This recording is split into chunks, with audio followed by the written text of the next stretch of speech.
Good morning, everybody.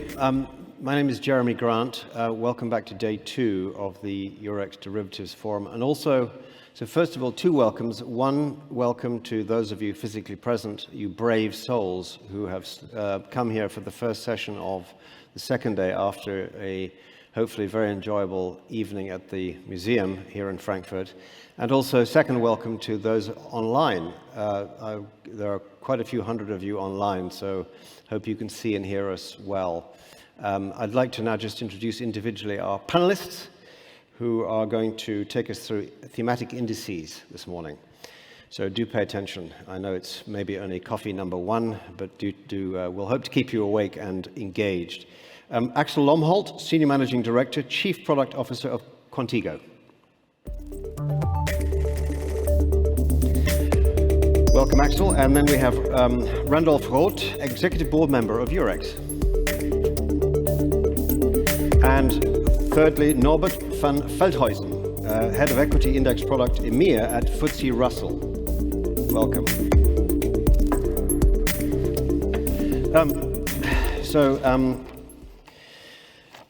Let's just remind people, not that everybody needs reminding, but I think it's useful as people are gathering their molecules for another day of panels and thinking and intellectual heavy lifting, what thematic indices, ETFs and so forth are used as part of a broader portfolio. Just set the scene a little bit, perhaps even in the context of what's going on in the markets currently, even if that's useful, Axel. Yeah, well, first of all, thank you very much to Michael Peters and Thomas Book for inviting us to speak at this panel. I mean, there's a lot that we can unpack here, Jeremy, but I think at the highest level, the way that we think about it at Qontigo is it sort of starts with a mega trend. And a mega trend, the way that we see it, is a theme or a trend that has transformational impact on either the global economy, or the society, or the way we sort of live our lives. So that it sort of starts with a mega trend. We have a couple of mega trends that we follow. One of them, for example, is future technology. So you start with a mega trend, future technology. Then below that, there are some major themes that we're looking at. So for example, artificial intelligence is sitting within the mega trend. And then under artificial intelligence, you then have sub-themes. That could be advanced semiconductors, that could be data storage, and that could be business intelligence systems. And then below the sub-themes, you have the companies like Alphabet or Seagate Technology, for example. So the way that we look at a Qontigo is really mega trend, major themes, sub-themes, and then the underlying companies. I can go on. The other big ones that we think about is the environment, for example. It's the same taxonomy we're looking at, and then social demographics. So that's the way we sort of think about mega trends and themes. Yeah. And Norbert, can I just ask you from the FTSE Russell perspective, how have thematic indices evolved over the last few years, and where are they now? How mature? I think it starts with the megatrends that we're experiencing in society. So if we take a step back on megatrends, what they are, they're impacting our daily lives, how we live our lives. They're impacting the political environment. They're impacting technological patterns, and they have impact on a demographic scope of the population. So when we are looking at the megatrends impacting the different thematic and financial products that people buy, that's driving innovation also for us index providers to adapt new techniques to find products and find solutions basically for investors to have an investment strategy aligned to these new thematics and themes. And the issue, I think, is for us and for the industry is that these new themes, new concepts are not captured in just one sector. They're impacting multiple sectors. So to Axel's point, they're impacting the healthcare sector, but also the technology sector. And that's also driving innovation for us index providers, which means that traditionally we used sector classifications to identify and select companies that are active in a certain sector. But now certain themes are not captured in a certain sector or industry. We need to find different techniques. So what you're saying really is that perhaps in the old days, if I can use the word old, this is not that old, megatrends were chosen on the basis of big overarching themes, let's say, and then there were sectors to which they could be applied. Is it the case then that it's getting harder to apply those to sectors in the way that it might have been in the past, and that it's a much more subtle, if you like, and granular process? Would that be right? Yes, in the sense that to capture the new megatrends, the new themes like the metaverse, cybersecurity, these are all new themes, new activities deployed by companies that are not captured in a traditional way of a sector classification.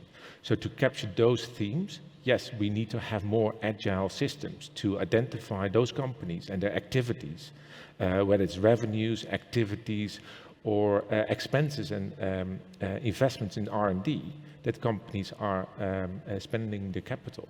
So yes, more flexibility, more agile classification systems. Can you give us an example of a thematic, a megatrend-driven, perhaps, thematic trend that might have been very valid 5 years ago and was tradable, that you look at it now and you think, actually, that's not fit for purpose anymore, because you can't really, you can't do an apples-to-apples fit with, to what you just described. Axel, can you perhaps address that? I'm not 100% sure I understand your question, but there's another way. That's the worst answer for any panel moderator. But there's a couple of, I want to follow on what Norbert just said, because I think he is onto something that I think is really interesting, and that is how you capture the theme. Yeah, exactly. And that is really the core, because I'll give you a great example of, if you look at Moderna, I think it's Moderna, it's called, the COVID vaccination, right? There's a couple of ways you can look at Moderna, and they obviously fall into social demographics and sort of into healthcare, breakthrough healthcare. If you looked at Moderna way back before COVID, you wouldn't naturally have picked them up for a thematic fund. If you looked at revenue, if you looked at if you only looked at revenues and you looked at the standard balance sheet analysis, but if you looked at where they were focusing their research and development and where they had patents, you would have thought, well, actually, they are probably one of those companies going to be close, right? Because they didn't invent the vaccination just overnight. It was decades of research, right? But you don't see that because they're not generating any revenue from that. So I think what Norbert is on is really the crunch of all of this is how do you capture those themes? And there are various ways you can do it, through revenue, through patents, through AI. There are many ways you can look at it. And I think that's really the key of how do you build these thematics indices. Yeah. Maybe I could give you a couple of examples, because you say what trends have been identified and are not there anymore. I mean, I just looked at a material which is like a few years old on what trends have been, and many of them are still there, but two of them are globalization will continue and BRIC will be on the rise. So we know where we are. What was the second one? BRIC, I mean, the Brazil, Russia, India, yes. China, those countries will be sort of the superstars of the future. That's a very good example, actually. They're not there anymore, obviously. We don't hear about BRICS anymore, do we? We don't, no. And that was, I mean, there were thematic indices on BRICS, I would imagine, 7 years ago. I mean, the BRIC was sort of more a country classification, but it was a major trend. But there haven't. I don't think there have been thematic indices on BRICS per se, but there have been lots of indices on BRICS. Yes. Thank you for that, because that does deal with what I was trying to get at. Was the trends that may have seemed applicable to a thematic index, which then over time just weren't anymore because they were out of date, really, as trends. So the name of the game then is to try and find a way of choosing and creating choosing a megatrend that you think is going to last. It's obviously not the only basis for a thematic index, but it's one of the big ones. And figuring out how you create it in such a way that it lasts. Have the index providers got to the point where they think they can do this actually now? I mean, I'm silence. I mean, but I think, Jeremy, though, I think it's important that There are other sort of factors that sort of driven the success of thematics, and obviously the thematics as a subject is interesting, but it's not new, to be honest with you. I mean, when I was a portfolio manager 20 years ago, we were trying to build thematic funds, right? So it's not new. I think what has happened and what's driven thematics, other factors, and your panel yesterday, I think is a good example, is one of the key factors is technology, right? Technology over the past 20 years has just completely transformed the way that we can build portfolios, right? It's about liquidity, it's about hedging tools, it's about how you trade equities today, right? So it's technology. The other big thing that's happened over the past 20 years is this amazing product called ETFs. ETFs have been an enabler of thematics funds. It's absolutely the most powerful distribution vehicle, probably in finance of all time, right? And they have enabled all these products. Active portfolio managers are using this amazing vehicle called ETFs, right? And they construct active portfolios by using thematics ETFs, and 2 points. So it's more and more sliced, right? So it's a great vehicle. And then you think about what's happening in the retail market, in particular in Europe. I mean, the way that retail investors are buying products today is extremely different than 20 years ago. Online platforms are promoting thematic products and so forth, right? And then finally, what we observe, and I'm pretty confident that Norbert finds as well, I mean, our clients, they want to co-create, they want to co-develop, and they have their own views, they have their own opinions. So it's extremely, it's a tough business to be in, because at the same time, it's a lot of work that goes into build these indices. And to your point, you've got to make sure that you are capturing a theme, and there are hundreds of them, right? So you, as an index vendor, have to be very, very clear that what are some of the themes, and that's why it's important that we can work with someone like Eurex, right? Because you need to understand that you have the capital market system supporting you. So what are the themes that are very live right now, in terms of creating these thematic indices right now? So I think there are a couple. So the first one is, of course, already mentioned, the BRIC themes from a few years ago. So we have seen, of course, trends emerging in the last 5 years at the political landscape. So at the global scale, you see the power shifting due to, of course, the trade wars between China and the US. We had the Ukraine-Russia crisis, and that's where trends that existed many years ago, that pattern is now being changed. And therefore, BRIC themes are disappearing. New themes have emerged since the pandemic as well. So what we have seen now in a survey that we have done last year is that there was a survey on the global retail investors, is that the interest from the different generations is very different. So younger generations are more interested in artificial intelligence, in digital transformation, more innovative platforms, but also where they get their information from is very different. So the younger generations are becoming more important, are the future, of course. So today, 1.8 billion millennials are living on this planet. It's 23% of the global population. They don't read the newspaper to get their news. They go to social media to get their news. People active on social media, those are influencing the younger generation and driving investment decisions, how they fill in their lives, and the products and the goods that they're buying, and also the services that they want. And that's important for us as index providers, as supporting the financial ecosystem, is how do we reach future generations? And that's where we do a lot of research to understand, okay, how do we reach the generation? What type of products do they buy?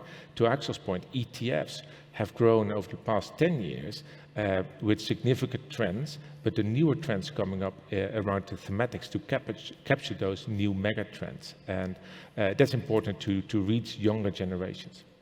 What do the younger generation seem to want? I mean, there's this idea that Gen Y it wants to have a story, which is a new thing. I suspect our generation didn't think like that. What does that mean for, your industry, Randolph? Yeah, I mean, I think what the young generation want makes perfect sense. I think also we wanted that. I mean, when you, for example, pick stocks, you try to pick a stock which sort of will outperform either its own peers or the industry will perform better. I mean, from a Eurex perspective, I mean, it's the next step on a long journey. I mean, it started with national indices like the Dow Jones, the DAX, and so on, FTSE, and then came the sort of the pan-European or the world indices like the MSCI World or the Eurostoxx 50 and Stoxx 50 and so on. Then, as a result of this, came the sector indices, which make more sense sort of on a pan-European or global level than on a national level. And we managed as an exchange to get some of them very liquid, extremely liquid. But our contribution is always we need to create liquid products. We can't just list everything what sounds interesting. And now, next step was that ESG came, where we also, as an exchange, were first mover and are well positioned, but I think the jury is still out where ESG develops. And now comes thematic indices as sort of a natural evolution on the ESG topic. If you think of the Sustainable Development Goals, which is addressed by some of the thematic indices, as well as of the sectors. But so that's the development. But to be also honest, I mean, for the index provider, I guess the ball is in the penalty area. For us as an exchange, it's sort of in the midfield right now because we need to create liquidity. We have listed the products, but we want to be sort of at the front of the development, but it will take a while. Yeah, so to the index providers, Axel, I mean, this idea of Gen Y wanting to have a story, they're instinctively drawn to things like sustainable thematics, aren't they? Is that... No, they are. How big of is that the next big growth area? It is, and I tell you what, it's a really interesting area, and we could spend the rest of the conference talking about it, because if you look at the asset management sector overall, globally, they are not capturing assets from younger generations. I looked at this data a little while ago, and if you look at global assets managed, it's like 99% are over 30s, right? So they're not capturing flows from younger generations, like my oldest son. So I mean, they don't care about Fidelity, they don't care about Vanguard and BlackRock and so forth. They just want to trade what they see on the online platforms, right? So it's a huge issue for the asset management industry overall, and that's what's putting a lot of pressure on the business model. So they are coming to Norbert and myself and saying, what are some of the ideas that we can come out of? Because we need to put products on our platforms that are relevant for the younger generation. I mean, this becomes very interesting because the thematic indices can be and I'm going to use this phrase not in the way that you will immediately recognize the phrase for, but I'm hoping this works, as a kind of a gateway drug. Let's just say that. I'm not suggesting that investing is a drug, just to be clear, but conceptually, do you see what I'm doing there? That the thematic index providers can use this as a gateway. Let's just take the word drug out of it, okay? A gateway to investing for the younger generation, where the asset managers that you just talked about really need to think about getting as their next clients, client flows, right? So this is is probably a huge issue for you, isn't it? It is, and I think for the younger generation, but also for other generations, like a megatrend like climate change is something that we experience day to day. And it's all something I think that we're aware and recognize that we want to stop that shift and change in the climate and the global warming pattern. And I think that's where also we as index providers have the responsibility to evolve, to innovate, to come up with new solutions to battle climate change, because we experience every day more severe weather conditions that are being people are impacting, but also the depletion of natural resources, whether it's water, or whether it's goods and it's natural resources like fossil fuels. So that is driving innovation towards more clean energy, and that's the transition towards a more cleaner economy, a greener economy, and that's driving, of course, a lot of industries, but it's also driving the innovation in our industry to build newer, better products for our clients, for our investors, so that they can go to the asset manager, buy an ETF, and that's our responsibility. And that's a problem or a challenge, but it's also with new innovations and technology available that we're adopting. So, I mean, this sounds very interesting. I mean, This may sound far-fetched, but I don't think it is.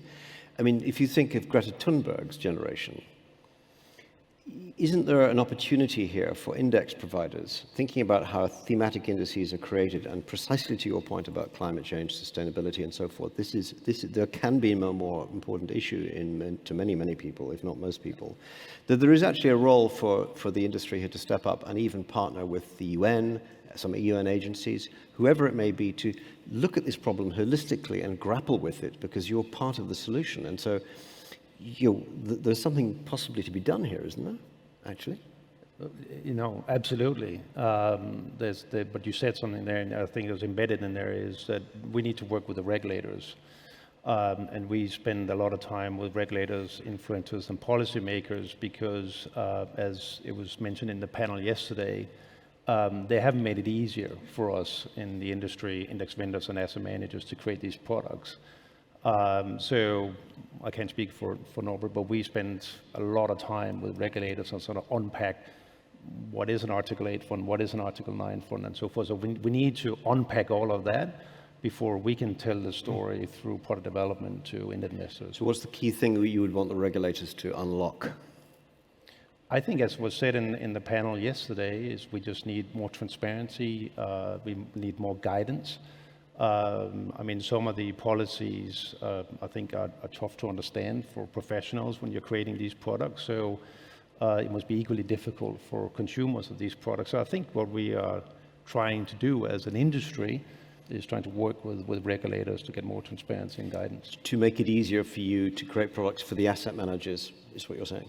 Yeah, I mean, I'll give you, I mean, most in the audience here would know this, but I'll give you a clear example. If you look at the SFPR Article 8 versus Article 9, we can all go in and interpret those rules differently. I mean, I'm sure FTSE has a different definition of what we have, but the fact is that if you take the way that we sort of define those Article 9 policies, if you apply that to a portfolio, it's extremely difficult to build a broad-based portfolio that can use in a savings plan or in a pension plan and so forth, right? So that's what we're trying to say. Well, hey, listen, we got to have some rules and regulations that make sense. Okay. What's your perspective? Albert agrees, but I mean, I'm not an index provider, but for me, the challenge is, then also really implementing. If you take World Sustainable Goals, one is clean water. Now would make sense, thematic index, clean water. This is, everyone understands, everyone knows this is important. And now it's where the rubber meets the road, is what stocks do you pick? And many of the stocks may either not be listed, and then you may also have very large companies which really make an impact on clean water. And then for them, it's only like 20% of their business. And so I guess it's very appealing to say, well, we have a thematic index clean water, but where it's, I guess, a challenge for the index provider is then also to get a sufficiently tradable product, which is easy understandable, because otherwise you are, as an index provider, potentially seen as sort of greenwashing or something, you know, if you have the criteria wrong or so. And that's the challenge. So theoretically, it's very appealing, and that's the right way to go with the thematic indices, but practically sometimes a bit challenging. And this gets to this whole point of, isn't this just marketing, the sustainable thematics thing? Going back to the Gen Y point, we can see what they probably would want, but actually, does this not risk becoming a marketing exercise? And there's the greenwashing element. Yeah, Norbert, how do we fix that, do you think? So I think the climate change theme is there to stay. It will impact and has impact for generations to come. It's driving innovation in our industry, and therefore it's important to protect transparency, because it's not a challenge for the index providers and the asset managers to develop products necessarily. It's also a challenge for investors and for clients to select a product. So if we take an index, a thematic index like an artificial intelligence index, what's in that index? How is it being constructed? Because an index from us, it might be different than from another competitor. And that's where I think working with the regulator is very important to to make them aware, to educate and work together with regulators to educate the industry on new developments, on new innovations, and also new techniques to build better products. Because innovation is great, it's good, it's something that's needed, but we also need to protect the industry and the transparency. Because when you don't do that, you have the risk of fraud. Greenwashing is very relevant in the ESG world. And therefore standardization, some sort of classification system, whether it's for in ESG for green revenues or other areas, is quite crucial for future development. And that gets us back to the regulatory point, because when you have standardization, you have to have somebody overseeing that, adjudicating it, and approving it, perhaps even. So it comes back in a way to the regulatory issue that you talked about, Axel, doesn't it? Yep. So there needs to be that. The regulators need to be involved in this, don't they? Yeah, I mean, I don't know. The way I sort of see it is, 5 years ago, it was very clear, as what Norbert said, climate change it's happening. And it was a big opportunity for the industry to come out with lots of new products. Regulation then caught up, and retrofitting, superimposing policies and regulation on the industry. So many of the products that were launched when that first wave are now not fit for purpose. Right.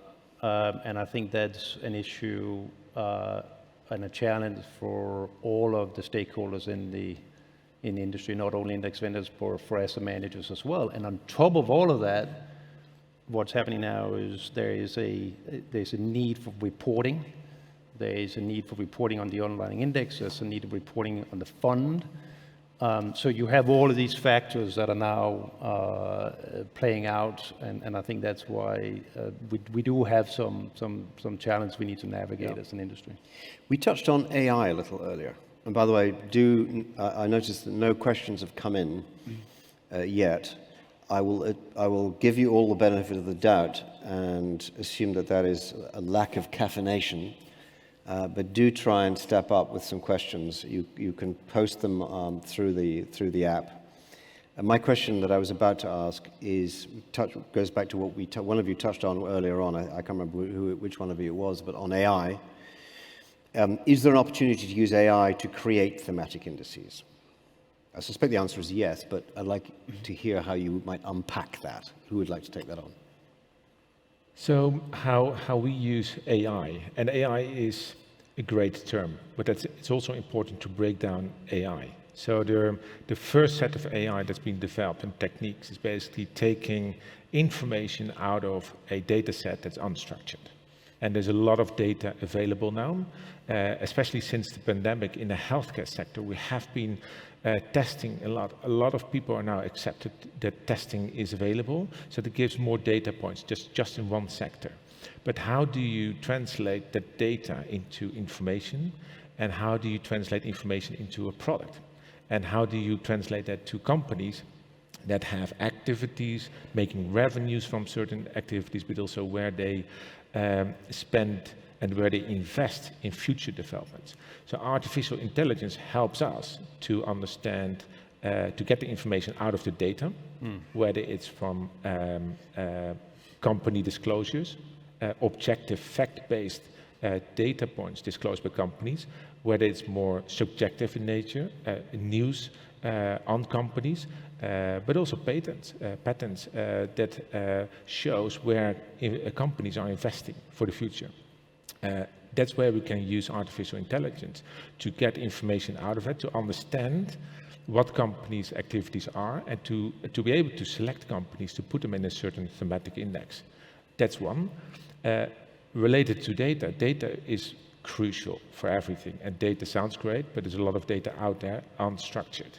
There's generative artificial intelligence that is creating more data points. So over the next few years, there will be tons of data available that's being generated not by humans, but by artificial intelligence.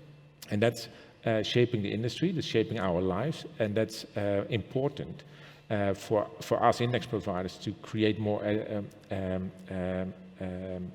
to have more flexibility into building these thematic indices.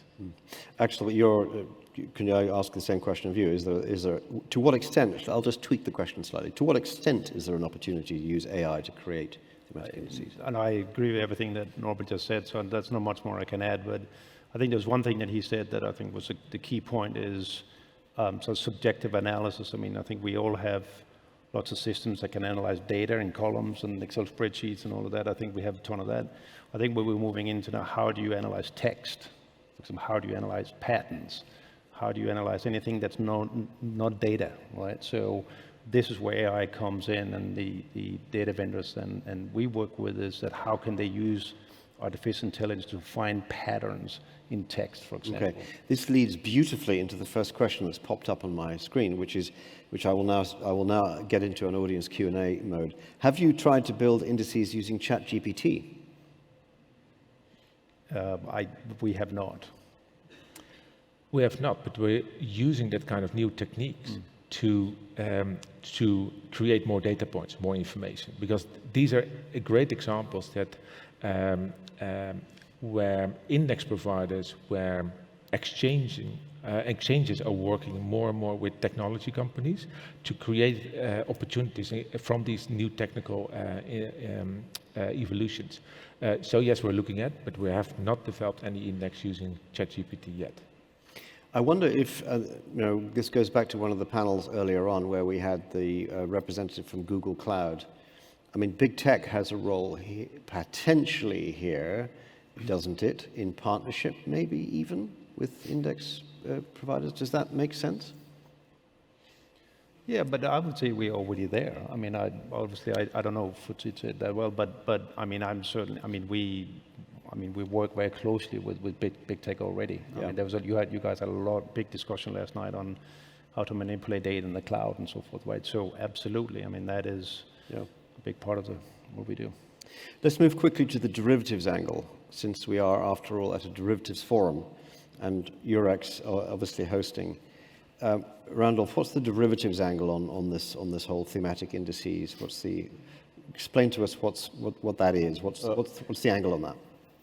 I mean, as I said earlier, we have listed 3 products, but as an exchange, a derivative exchange, our key role is to create sort of a certain level of standardization and then liquidity. So we need to get buyers and sellers at the same time. And we manage this very successfully in sectors. We manage this in most of the sectors. We managed it in some ESG indices. We haven't managed it in thematic indices. I mean, for me, the thematic indices are the next step, and they also fit into the. I mean, there seems the overall trend is to more tailored indices. Most of the asset, whether it's thematic or not, most of the asset managers use tailored indices, and we need to see. I mean, we cannot list the derivatives on all of them. So that's the challenge we work with, and so. But we are in an early stage, I have to say. I think there's right now two exchanges who have listed thematic index-based products, and we are one of them. But creating liquidity is the next step. I'm going to go back to some questions that have just come in. What thematic indices have gained trading traction? ETFs and futures, it says here. I'm not quite. What thematic indices have gained trading traction? ETFs and futures, it says one. I mean, we have right now 3 futures. One is on healthcare breakthrough. I mean, breakthrough healthcare, I think it's called. And one is digitalization, and the other is digital security. Those 2. So let's just be clear for the people online who might not have caught that. That says healthcare breakthrough. That's number 1.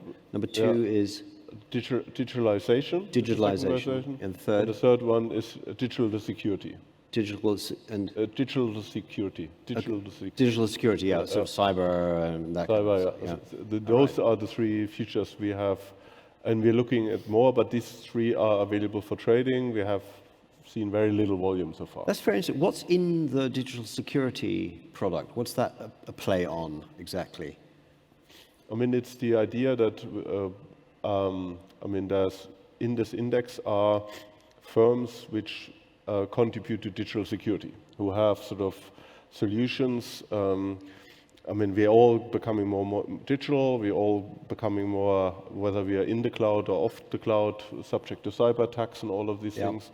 So firms which specialize on digital security, they are in this. I mean, it's one of your indices. Maybe you can also share. So they are in this index. That's quite a very. That sounds like an interesting. It sounds niche, but it's not actually. This is a mega trend, arguably. Actually, isn't it? Yeah. Yeah, I mean, I think you're right. I mean, we can debate all day long what's a mega trend and what's a big theme and so forth. But the bottom line is that cybersecurity is you could argue it's a mega trend, and there are companies like Seagate Technology, for example, Alphabet. I mean, they have really gained a lot of traction over the past 10 years because, as Walter said, I mean, we're just doing way more business online, right? So cybersecurity is a critical driver of business success now. This is a question which came in a little bit earlier, which we may have answered already, but I'll ask it because maybe we can tease out some more things. Analogous to ESG products and indices that have been around for several years, but have only had a big rise in the last few years, what trends are you seeing today that will gain popularity in the near to midterm future? Probably you answered that partly with the digital security ETF, but anything else? Crystal ball, basically, short-term and long-term crystal ball on trends that you will see gaining popularity. Norbert? I think the first one is related to security and cybersecurity. So megatrends, when do they start? They emerge from events in the world. So the pandemic is the first good example where people had to work from home just from one day to the other.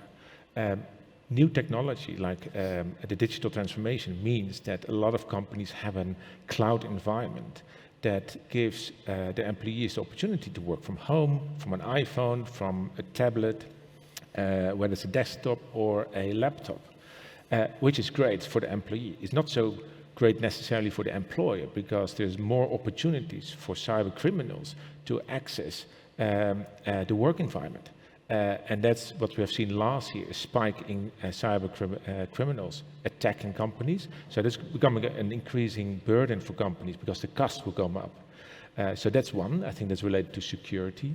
And the second thing is, of course, related to climate change. The standardization is evolving, more data points are available, which means that we are able to deliver better products associated to the needs of clients, whether it's related to clean energy, new techniques, driving the adoption of where we get our energy from, and it's related to and impacting multiple industry, whether it's the car industry, electric cars taking over petrol cars, batteries, the life hold of a battery is longer today, so it's impacting multiple industry, and I think those are the most the two most megatrends impacting our industry at the moment: cybersecurity and climate change. Yeah, I mean these two keep coming up in this conversation. It's very interesting. Cybersecurity, climate change. So Norbert, Randolph, you're about to say something. I mean, on the ESG front, I feel the trend is going clearly to sort of be more focused. Rather than having ESG sort of all three together and then weight them, but have sort of Paris-aligned benchmark indices, climate change-focused indices. Though that's, in my view, is the trend. I mean, it's clearly already the case in the US, which sort of zooms in on climate change and sort of, by and large, ignores the rest. But also in Europe, I would think that the evolution is going to be that we have more targeted indices. Emission is one target, but there may be also, I mean, social topics also worthwhile targets. It's of course increasing the challenge for us as an exchange again, because we need to bundle liquidity, and well, if we have not 50 ESG, I mean, I guess there's already hundreds of ESG indices right now. If we then have thousands, which one is the one where we can really bundle liquidity will be a challenge. Yeah. Axel? Yeah, no, I would agree with all that. I think this sort of overlaps a little bit with what Norbert and Ralph was saying, but the other theme that's embedded in there is the environment. Of course, within the environment, a theme that we feel really excited about is sort of smart city infrastructure. Oh, yes. Like smart buildings and smart waste management. Renewable infrastructure, basically. Renewable infrastructure. I mean, there are companies like, Clean Harbor and I think it's called Key State Technologies, but certainly Clean Harbors. I mean, if you look at a company like Clean Harbors, I mean, how they are transforming using technology, waste management. It's an extraordinary story, what they've done over 40 years, right? So, I mean, I just think in its own right, within environment, smart city infrastructure is really fascinating. Interesting, yeah. Okay. Any more questions from the audience? We have, we're almost at the end, but I'm going to give one last chance for somebody to punch a question in. And I think it is very interesting. Perhaps to introduce the idea of what happened in the recent market turmoil and, where we are with passive investing and sort of, so what happened with the bank collapses in the US and Credit Suisse and looking at, for example, tech ETFs and the themes around that, what's going on with maybe a revival of interest in active. Does that give you pause for thought on any of this, Norbert? I think events in the markets impacting our industry every day. So we need to split the innovation that we do into two parts. Longer term, so we need to make sure that we develop products and solutions to our clients in the future, but also today. And we talked about sectors a little bit. Sectors are a little bit overshadowed by thematics nowadays, but I think sectors are not dead. I think a lot of activity and trades and flows are going still into sector trades. And why is that? Because of market events like we're going through in the banking sector at the moment. But last year we have seen an uptick in market volatility where you see regime change. So you see things like factor rotation and sector rotation happening in the market, and that's where we still need to develop new products for clients. That's impacting our R&D and where we develop new products. So that's still impacting our business, of course, but also keeping an eye on the future, what's ahead in 5-10 years time. But of course, yes, we're a provider to the industry, and our responsibility and what we do day in, day out is to provide financial solutions. So yeah, we need to help the investment landscape. Okay. Well, I think we're kind of at the end of our panel. I think it's been fascinating. And the theme has been how to identify megatrends. We think, for example, cyber, climate, environment, very important. And yeah, I think that's a great thought to end on, actually. So thank you so much for a fascinating panel. Thank you. Thank you. Thank you.